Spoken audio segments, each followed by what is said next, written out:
And tell me about your most recent role and how you've impacted the culture through that. Well, recently I've played in the movie Courageous as a character Nathan Hayes, and just had a great time doing that. The character Nathan Hayes is a character who is a man who grew up without a father. So he kind of goes through life unsure if, hey, do I have all the tools that I need to be a father? When all of a sudden, him and some friends, they see this thing called a resolution.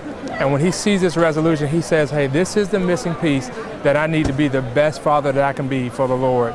So he takes that, embraces it, and tries to walk that through with his family. How can the church continue to impact the culture?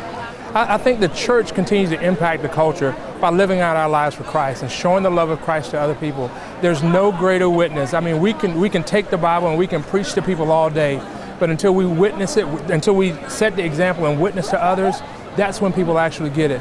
When they see you get in an argument with your wife or with your husband, but you actually walk through, resolution and conflict, and they say, well, that's a marriage that I want. Something that I can, get into conflict, but hey, we both have hope in Christ, so, we have something to fall back on. So I think being the witness and setting an example is the best way that we can witness to this culture.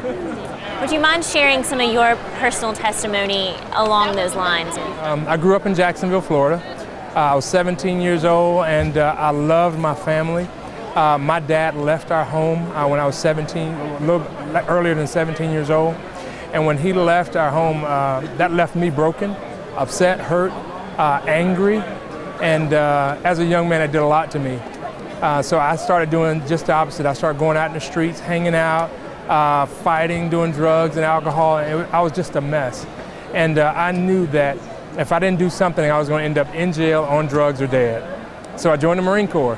And after I joined the Marine Corps, I loved everything about it. I loved the discipline, I loved the structure, I loved just everything about it. But I knew that even though I changed my environment, my mind never changed. And because my mind never changed, it still had that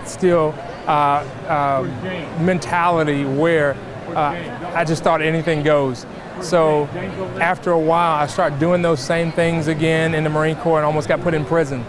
And at that point, I fell on my knees and I said, if there is a God, I need to know that you're real right now. And I got on my knees.